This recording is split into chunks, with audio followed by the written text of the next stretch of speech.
The report accuses the Metropolitan Police of a form of institutional corruption. Police corruption is a betrayal of everything policing stands for in this country. It erodes public confidence in our entire criminal justice system. It undermines democracy and civilised society. We look to the police to protect us, and so they are invested with great power.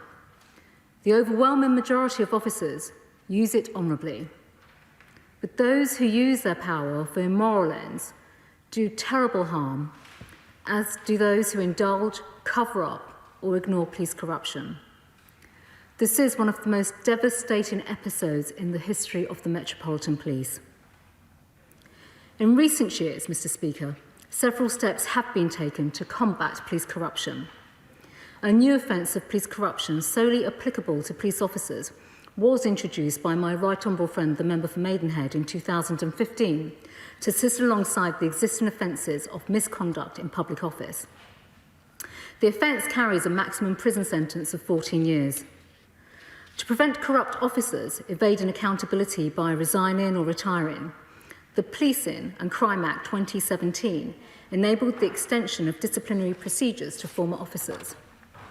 It also ensures that if an officer under investigation for gross misconduct resigns or retires, misconduct proceedings can still take place, and the officer can be barred from rejoining the police. Last year, Mr. Speaker, I overhauled the police complaints and discipline process. There is now a more efficient system for dealing with police misconduct.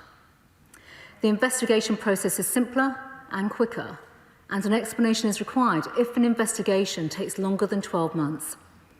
It is in the interests of both the police and the public that corrupt police officers are exposed and innocent ones exonerated as swiftly as possible.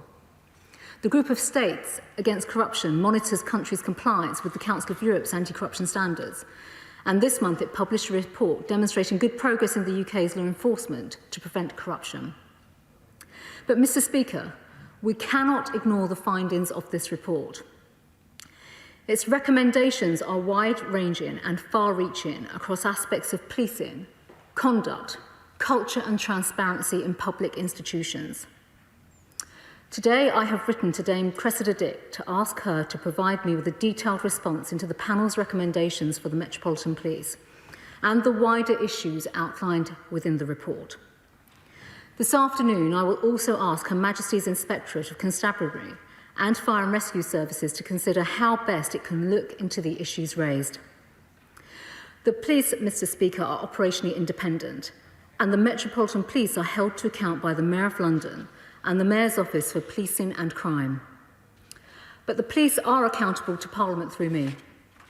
I intend to return to the House to update on progress made on this and other recommendations made in the report once I have received responses from the Metropolitan Police and others.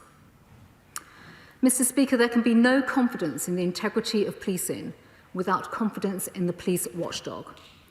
The IOPC has made good progress since it was formed in 2018, but questions remain about its ability to hold the police to account. In particular, profound concerns exist around the handling of the IOPC's investigation into Operation Midland. The issues raised by Daniel Morgan's independent panel further reinforce the need for a strong police watchdog. I am therefore announcing today that I am bringing forward the next periodic review of the IOPC to start this summer. This will include an assessment of the IOPC's effectiveness and efficiency. Mr. Speaker, Daniel Morgan deserved far, far better than this, as did his family.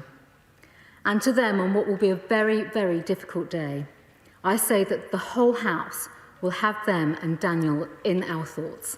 I commend this statement to the House.